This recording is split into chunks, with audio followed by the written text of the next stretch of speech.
कहानी की शुरुआत होती है आज से कई सौ साल बाद भविष्य में, जब फॉर्मिक्स नाम के अजीबोगरीब जीवों ने भयंकर हमला करके करोड़ों इंसानों को खत्म कर दिया था। आखिरकार मेजर नाम के एक पायलट ने अपने प्लेन को फॉर्मिक्स की स्पेसशिप से टकराकर अपनी जान दांव पर लगा दी और अपनी जान का बलिदान देकर पृथ्वी को बचा लिया। इसके 50 साल बाद हम देखते हैं कि इंटरनेशनल फ्लीट नाम की एक जगह पर बच्चों को ट्रेनिंग दी जाती थी ताकि वो आगे चलकर होने वाले हमलों में फॉर्मिक्स से पृथ्वी की रक्षा कर सकें। इन बच्चों को युद्ध की गेम्स के जरिए ट्रेनिंग दी जाती थी और सबकी गर्दन पर एक मॉनिटर लगा था जिसके जरिए उनके स्किल्स पर नजर रखी जाती। इन बच्चों में से सबसे अच्छा खिलाड़ी था एंडर, जिसकी स्किल्स इतनी जबरदस्त थी कि बाकी बच्चों को लगता था कि वो चीटिंग से जीता है, मगर एंडर ने कभी इस बात का जवाब नहीं दिया। कर्नल ग्राफ्ट को यकीन था कि एंडर ही आने वाले समय में उनका हीरो बनेगा, लेकिन मेजर एंडरसन अब भी इससे पूरी तरह सहमत नहीं थी, क्योंकि उसके मुताबिक उन्हें स्किल्स के साथ साथ एक लीडर की शख्सियत भी चाहिए थी। फिर एक दिन एंडर को मॉनिटर निकालने के लिए लैब में बुलाया गया, जिसका मतलब ये था कि उसका प्रोग्राम पूरा हो गया था। इस सर्जरी में उसे काफी दर्द हुआ, पर जैसे ही वो लैब से बाहर आया तो उससे जलने वाले बच्चों ने उसे घेर लिया और उस पर चीटिंग का इल्जाम लगाकर उसे पीटने लगे। अब एंडर की गर्दन पर मॉनिटर नहीं था, इसीलिए वो खुद का बचाव करने से पीछे नहीं हटा। उसने इन बच्चों के लीडर को अच्छा मजा चखाया, जिससे बाकी बच्चे डरकर खुद ही पीछे हट गए। इधर ग्राफ और एंडरसन अब भी कैमरास के जरिए ये सब देख रहे थे और ग्राफ एंडर के फैसले से काफी खुश था। आखिरकार जब एंडर घर लौटा तो उसने अपनी बहन वैलेंटाइन को पूरी बात बताई। बाद में डिनर के दौरान एंडर के माँ बाप ने उसे समझाया कि उसने अपना बचाव करके कुछ गलत नहीं किया। तभी अचानक ग्राफ और एंडरसन उसके घर आ पहुंचे। फिर उन्होंने एंडर से कुछ सवाल पूछे और आखिरकार उन्होंने कहा कि एंडर टेस्ट में पास हो चुका है। उसने उन लड़कों को अपने बचाव के लिए मारा था, ना कि इसलिए कि उसे मजा आ रहा था। ग्राफ को लगता था कि एंडर का दिमाग भी मेजर की तरह तेज है, इसीलिए वो चाहता था कि एंडर प्रोग्राम में वापस लौट आए। इसके बाद वो मॉनिटर के बिना ही ग्रेजुएट होकर बैटल स्कूल चला जाएगा। आखिरकार एंडर राजी हो गया और फिर वो एक स्पेसशिप में पहुंचा जिसमें वो और बाकी बच्चे एक साथ बैटल स्कूल जाने वाले थे। वहां एंडर की मुलाकात बीन और एलाय नाम के बच्चों से हुई। जल्द ही ग्राफ उनसे मिलने आया और एंडर ने उससे कुछ मजाक किया। तब ग्राफ ने सभी बच्चों से कहा कि एंडर उनकी क्लास का सबसे स्मार्ट बच्चा है। ये सुनते ही सभी बच्चे हैरानी से उसकी ओर देखने लगे। आखिरकार जब वो सब बैटल स्कूल पहुंच गए तो एंडर ने ग्राफ से कहा कि उसकी वजह से सभी बच्चे उससे नफरत करने लगे हैं। पर ग्राफ का कहना था कि इस युद्ध को जीतने के लिए उनकी फौज को एक लीडर की जरूरत है। खैर बाद में जब एंडर अपने कमरे में पहुंचा तो कुछ बच्चे पहले से उसकी स्किल्स परखने के लिए तैयार खड़े थे, पर उसी समय सार्जेंट डैप वहां आ गया और काफी गुस्से में सबको यहाँ के रूल्स समझाए। फिर बाद में क्लास के दौरान ग्राफ ने सबको अपनी जिम्मेदारियां समझाई और उन्हें मेजर की जीत की वीडियो दिखाई, जिसमें उसने एलियंस की स्पेसशिप का खात्मा किया था। लेकिन एंडर को ये वीडियो थोड़ी अजीब लगी। खैर अगली सुबह उनकी टीम को बैटल रूम में ले जाया गया। ग्राफ ने एंडर को सबसे पहले भेजा और फिर धीरे धीरे बाकी बच्चे भी बिना ग्रेविटी के अपना रास्ता ढूंढना सीख गए। फिर एंडर और बेन ने मिलकर अपने हथियार इस्तेमाल करके देखने का फैसला किया। तब उन्हें पता चला कि उनकी गोली शरीर के किसी भी हिस्से को छुएगी तो वो वहीं जाम हो जाएंगे। आखिरकार ग्राफ ने सबको वापस बुला लिया और उन्हें बताया गया कि बैटल रूम में वो बाकी स्कूल्स की टीम के साथ मुकाबला करेंगे। फिर डैप ने उन्हें गेम्स के रूल्स समझाए। अगर वो दुश्मन के हाथ या पैरों पर वार करेंगे तो 1 पॉइंट मिलेगा और छाती पर वार करने पर 6 पॉइंट मिलेंगे। अगर दोनों टीम्स में से कोई भी खिलाड़ी बिना गोली खाए दुश्मनों के दरवाजे तक पहुंच गया तो उसकी टीम जीत जाएगी। फिर अगले 3 महीने तक एंडर ने स्कूल में जमकर ट्रेनिंग की। ट्रेनिंग के दौरान उन्हें एलियंस के फ्लाइट पैटर्न सिखाने के साथ साथ मार्शल आर्ट्स की भी ट्रेनिंग दी जाती।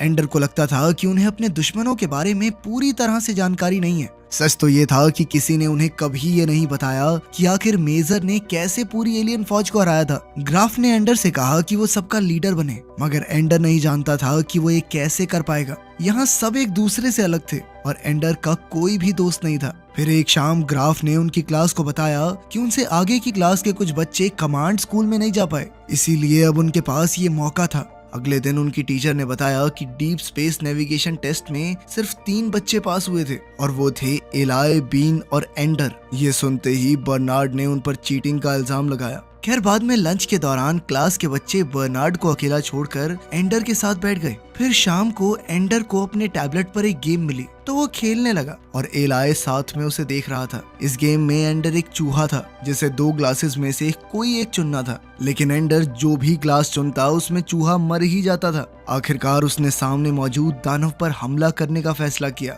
और उसे हराते ही उसने ये लेवल पार कर लिया। एलाय को समझ नहीं आया कि ऐसा क्यों हुआ, तो एंडर ने कहा कि एकेडमी उन्हें हिंसक बनाने की कोशिश कर रही है। उधर ग्राफ और एंडरसन भी ये गेम देख रहे थे क्योंकि ये भी एक टेस्ट था और एंडरसन एंडर के जीतने पर काफी हैरान हुई क्योंकि आज तक पहले ऐसा कभी नहीं हुआ था। इससे ये भी साबित हो गया था कि एंडर एक बेहतरीन खिलाड़ी है, इसलिए जल्द ही एंडर को सैलमेंडर आर्मी में भेज दिया गया जो आज तक कोई भी मुकाबला ना हारने के लिए जानी जाती थी। जब एंडर उनकी टीम में पहुंचा तो उसकी मुलाकात हुई पेट्रा से, जो इस टीम की इकलौती लड़की थी। फिर वो इस टीम के लीडर बॉन्जो से मिला जो एंडर के आने पर काफी गुस्सा था क्योंकि उसका मानना था कि ये दुबला पतला सा लड़का हमसे बेहतर है क्या, क्यों डाल रहे हो हमारी टीम में। बॉन्जो ने एंडर से सीधे तौर पर कहा कि वो उसे जल्द से जल्द वापस भेज देगा और तब तक कोशिश करना कि किसी के रास्ते में ना आ जाओ तुम। बॉन्जो ने उससे कहा कि बैटल रूम में होने वाले मुकाबले के दौरान जब तक उनकी टीम दुश्मनों के दरवाजे तक नहीं पहुंच जाती तब तक वो एक कोने में चुपचाप खड़ा रहे।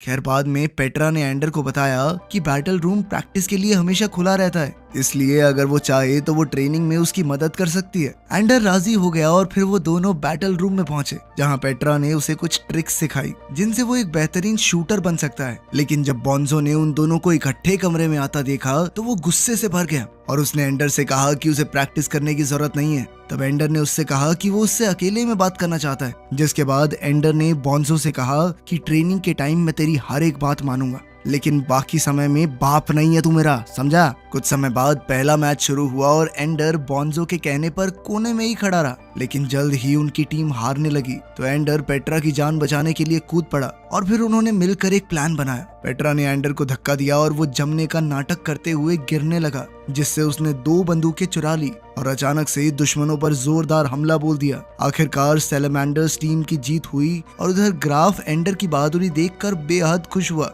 फिर लंच के दौरान बाकी सैलमेंडर्स ने एंडर को मुकाबले से दूर रखने के लिए बॉन्जो को सुनाया क्योंकि वो तो बहुत बढ़िया प्लेयर है। बाद में जब एंडर और पेट्रा मार्शल आर्ट्स की प्रैक्टिस कर रहे थे तो बॉन्जो ने बीच में आकर एंडर को जोरदार मुक्का मारा। बॉन्जो ने एंडर से कहा कि अगर अगली बार मुझे नीचा दिखाया ना तो तुझे जान से मार दूंगा। अगले दिन ग्राफ ने एंडर को अपने ऑफिस में बुलाकर पूछा कि क्या वो अपनी खुद की टीम बनाकर उसका लीडर बनना चाहेगा। उसकी टीम का नाम होगा ड्रैगन आर्मी। जल्द ही एंडर इसके लिए राजी हो गया। आखिरकार डैप ने एंडर को उसका नया कमरा दिखाया जहां वो अपनी टीम से मिला, जिसमें एलाय, बीन और बर्नार्ड भी शामिल थे। एंडर ने कहा कि वो एक दूसरे के साथ इज्जत से पेश आएंगे और एक टीम की तरह मिलकर काम करेंगे। इसके बाद से एंडर ने अपनी टीम से कड़ी मेहनत करवाई और जल्द ही उनकी टीम तीसरे रैंक पर आ गई। तब एंडरसन ने ग्राफ को याद दिलाया कि उन्हें ऊपर से ऑर्डर्स मिले हैं और उन्हें जल्द से जल्द आगे जाने वाली टीम का नाम भेजना होगा। पर ग्राफ इस बात से परेशान था कि ड्रैगन्स अब तक पहले रैंक पर नहीं पहुंचे थे।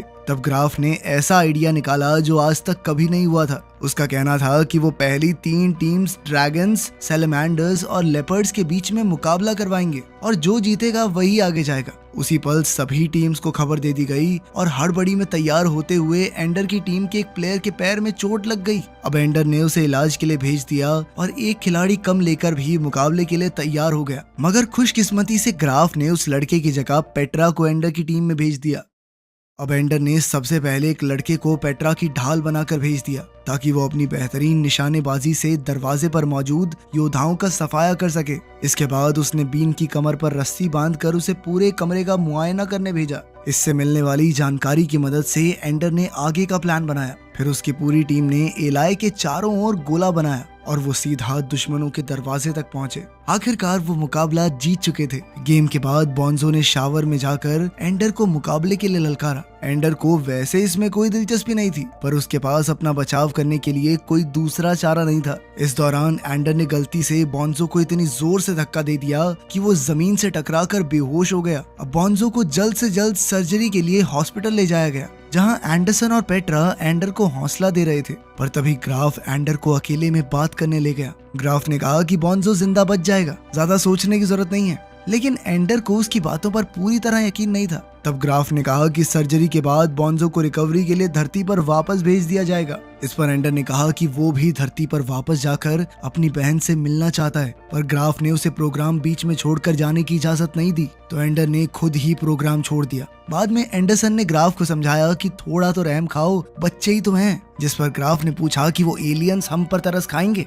अगर इंसानियत को बचाना है ना, तो इन बच्चों को योद्धाओं में बदलना होगा हमें। कुछ समय बाद हम देखते हैं कि जब धरती पर वैलेंटाइन अपने घर लौटी तो उसने देखा कि ग्राफ उससे मिलने आया था। इसके बाद ग्राफ ने वैलेंटाइन से कहा कि अपने भाई को समझाने में मेरी मदद करो। वैलेंटाइन ने एंडर को समझाया कि अपने बचाव के लिए उसने बॉन्जो पर हमला करके कोई गलती नहीं की और वो हमेशा तो यूं छिप कर नहीं रह सकेगा ना। अगर उसके ना लड़ने की बदौलत वो एलियंस जीत गए तो सब कुछ खत्म ही हो जाएगा। आखिरकार एंडर ने आर्मी में वापस शामिल होने का फैसला किया। अब एंडर को बैटल स्कूल वापस ले जाने की बजाय उसे फॉर्मिक एलियंस के प्लैनेट के पास मौजूद बेस पर ले जाया गया, जहां उसे आखिरी टेस्ट के लिए ट्रेनिंग दी जाएगी। अगर सब कुछ ठीक रहा तो एंडर एलियंस पर हमला करने वाली पूरी आर्मी का कमांडर होगा। उनका बेस एक ऐसे प्लैनेट पर था जहां पहले फॉर्मिक्स रहते थे और आज से 30 साल पहले इंसानों ने यहां हमला करके उन्हें भगा दिया। अब एंडर को समझ नहीं आ रहा था कि अगर फॉर्मिक्स अपने प्लैनेट पर आराम से रह रहे थे तो उन पर बेवजह हमला करने की जरूरत क्या थी। इस पर ग्राफ ने कहा कि आज हमला नहीं कर रहे, इसका मतलब ये तो नहीं ना कि कल भी नहीं करेंगे।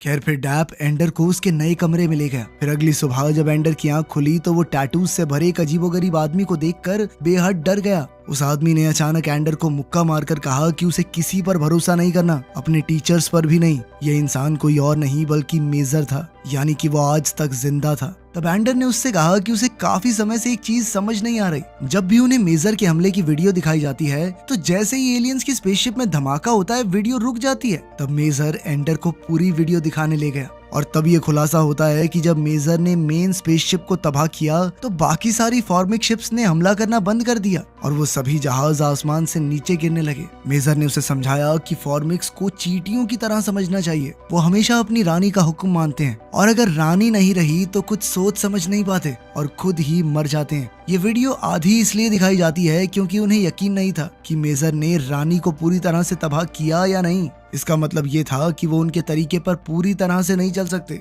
अगर फॉर्मिक्स ने नई फौज खड़ी कर ली है तो जाहिर सी बात है कि उनके प्लैनेट पर एक नई रानी भी होगी। मेजर का मानना था कि वो सब पानी की खोज में पृथ्वी पर आए थे। खैर फिर मेजर ने एंडर को अपनी नई टीम से मिलवाया जो ट्रेनिंग के दौरान उसकी मदद करेगी। इस टीम में बर्नार्ड, बीन, पेट्रा और एलाई शामिल थे। फिर मेजर ने उनकी टीम को बताया कि फॉर्मिक्स पिछले कुछ समय से बहुत तेजी से अपनी आर्मी बढ़ा रहे हैं, इसलिए उन्हें पहले ही फॉर्मिक्स पर हमला करना होगा ताकि वो भविष्य में इंसानों पर हमला करने के बारे में सोचें भी ना। हालांकि एंडर अब भी यही मानता था कि एलियंस अपने काम से काम रख रहे हैं तो उन्हें हमला नहीं करना चाहिए। यार अब ट्रेनिंग के लिए उन्हें नकली युद्ध जैसी सिमुलेशंस में भेजा जाएगा जहां एंडर इस मिशन का लीडर होगा और उसके टीममेट्स ड्रोन से बनी फौज को कमांड करेंगे। अब उनका सबसे जरूरी मकसद था MD-500 हथियार को बचाना, क्योंकि उसके अंदर ही रानी को तबाह करने की ताकत थी। शुरुआत की कुछ लड़ाइयों में तो एंडर और उसकी टीम बिना मुश्किलों के जीत पर जीत हासिल कर रही थी, मगर कुछ महीनों बाद उनकी सिमुलेशंस काफी मुश्किल होती गई और एक दिन एंडर पहला युद्ध हार गया। इस हार के बाद मेजर ने एंडर को खूब डांटा और तब एंडर ने कहा कि अगर वो रिस्क नहीं लेंगे तो नहीं जीत सकते। खैर कुछ देर बाद ऊपर से ऑर्डर्स आए कि कल एंडर और उसकी टीम आखिरी सिमुलेशन में जाएगी और अगर वो जीत गए तो एंडर असली आर्मी का कमांडर बन जाएगा। फिर शाम को जब एंडर पेट्रा से बात कर रहा था तो उसने कहा कि वो युद्ध में नहीं जाना चाहता बल्कि वो दुश्मनों से बात करके उन्हें समझाना चाहता है। तब पेट्रा ने बताया कि रिसर्च के मुताबिक फॉर्मिक एलियंस के पास वोकल कोड्स नहीं है, यानी वो बात कर ही नहीं सकते। इस पर एंडर ने कहा कि उनसे बातचीत करने का कोई तरीका तो होगा। खैर अगली सुबह एंडर अपनी टीम के साथ आखिरी सिमुलेशन के लिए तैयार हो गया। इधर ग्राफ, मेजर और बहुत सारे बड़े ऑफिसर्स ये सिमुलेशन देखने आए थे। ये सिमुलेशन फॉर्मिक एलियंस के प्लैनेट पर ही होने वाली थी और अचानक उन्हें दुश्मन की फौज दिखाई दी। तब एंडर ने एलाई को MD-500 एक्टिवेट करने का हुक्म दिया ताकि पेट्रा उसके दुश्मनों पर वार कर सके, लेकिन ऐसा करते ही बाकी की फौज अपना प्लैनेट छोड़कर उन पर हमला करने निकल पड़ी। अब MD-500 को रिचार्ज होने के लिए थोड़ा वक्त लगेगा, तो एंडर ने उसी स्ट्रैटेजी से चलने का फैसला किया जो उसने बैटल रूम में इस्तेमाल की थी। उसने अपने मेन हथियार को बाकी छोटी छोटी शिप्स से घेर कर ढाल बना दी और पेट्रा को MD-500 को एलियंस के प्लैनेट की ओर ले जाने को कहा। जैसे ही वो प्लैनेट के वातावरण में घुसे तो उनकी ढाल जलने लगी। तब एंडर ने बीन को ड्रोन्स भेजकर एलियंस का मुकाबला करने को कहा ताकि उनका आगे का रास्ता साफ हो जाए। फिर जैसे ही MD-500 प्लैनेट के पास पहुंचा तो वो रिचार्ज हो चुका था। एंडर ने एन वक्त पर पेट्रा को हमला करने का हुक्म दिया और ऐसा करते ही फॉर्मिक प्लैनेट पर मौजूद हर एक एलियन जलकर भस्म हो गया और आखिरकार वो युद्ध जीत गए। उसी पल सभी लोग जीत का जश्न मनाने लगे। पर तभी एंडर ने देखा कि सिमुलेशन तो खत्म ही नहीं हुई, क्योंकि उन्हें अभी भी जलते हुए प्लैनेट की तस्वीरें दिख रही थी। तभी पीछे से मेजर और ग्राफ ने आकर एंडर का शुक्रिया अदा किया, क्योंकि उसने इंसानियत को बचा लिया था।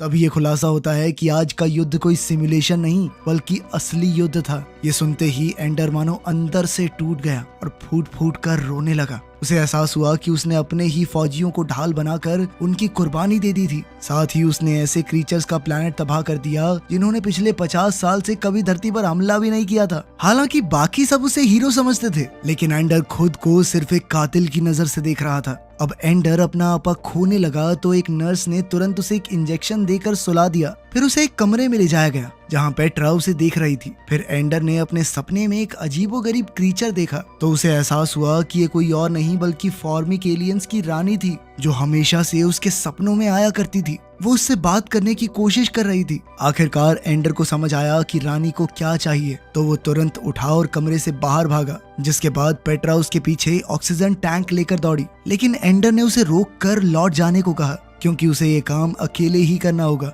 इसके बाद वो चलते चलते खंडहर बिल्डिंग तक जा पहुंचा, जहां उसने फॉर्मिक रानी को उस गोले के साथ देखा। ये गोला असल में एक अंडा था। सच तो ये था कि वो एलियंस कभी इंसानों पर हमला करने आए ही नहीं थे, बल्कि वो तो अपने बच्चों के लिए पानी की तलाश कर रहे थे। तभी रानी ने एंडर के करीब आकर उसके कंधे पर अपना पंजा रखा, पर जब उसे एहसास हुआ कि एंडर उसे नुकसान नहीं पहुंचाएगा तो वो पीछे हट गई। अब एंडर समझ गया था कि रानी मरने वाली है, तो उसने अंडा उठाया और वादा किया कि वो इसके लिए एक अच्छा घर ढूंढेगा। अब ये लड़ाई खत्म हो चुकी थी, इसलिए एंडर को प्रमोशन देकर अपनी खुद की स्पेसशिप दे दी गई। तब एंडर अपनी नई स्पेसशिप लेकर अंतरिक्ष की गहराइयों में निकल गया, ताकि वो रानी के अंडे के लिए एक नया प्लैनेट ढूंढ सके, ताकि फॉर्मिक एलियंस एक बार फिर से जिंदा हो पाएं और एंडर अपने पापों का प्रायश्चित कर सके। वीडियो पसंद आई तो लाइक कर देना, चैनल को सब्सक्राइब कर लेना। मिलते हैं अगली वीडियो में।